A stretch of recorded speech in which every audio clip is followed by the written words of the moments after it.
4வது வழி, உங்க பிஹேவியர்ஸ அந்த ஆளை நோக்கி, அந்த பெஸ்ட் வெர்ஷன் இருக்கார்ல, அந்த ஆளை நோக்கி நீங்க அலைன் பண்ணிக்கணும். ஒரு அரசியல்வாதினே வச்சுக்கோங்க.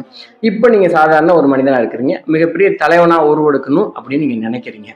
நீங்க மிகப்பெரிய தலைவனா உருவெடுத்ததுக்கு அப்புறம் உங்ககிட்ட இருக்கிற பிஹேவியர்ஸ் இருக்கும்ல, நீங்க எல்லா மக்கள் சேவைகள் செய்வீங்க, மக்களுடைய அன்றாட பிரச்சனைகளை பார்ப்பீங்க, தினமும் நியூஸ் பேப்பர் வாசிப்பீங்க, அதுக்கேற்ற ஒரு ஒரு பாடி லாங்குவேஜ், அதுக்குரிய மனநிலை, இந்த பொது சேவை செய்யறதுக்கு உண்டான ஒரு சூழல்லாம் இருக்கும்ல, நீங்க அந்த மாதிரி மாறி இருப்பீங்களா? மிகப்பெரிய தலைவனா இருக்கும்பொழுது உங்களுடைய குணாதிசயங்கள் எப்படி இருக்கும்ல, அந்த மாதிரியான குணாதிசயங்களை இப்ப இருக்கிற அந்த மனிதனுக்கிட்ட நீங்க கொண்டு வரணுமா?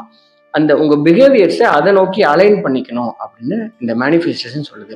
ஸோ நம்ம கிட்ட என்ன இப்ப இல்லையோ, இங்க இருக்கிற மனிதனுக்கு என்ன தேவையோ அந்த குணாதிசயத்தை நம்ம கொஞ்சம் கொஞ்சமா நம்ம கிட்ட இன்பில்டா நம்ம அதை பில்டப் பண்ணிக்கிட்டே கொண்டு வரணும்.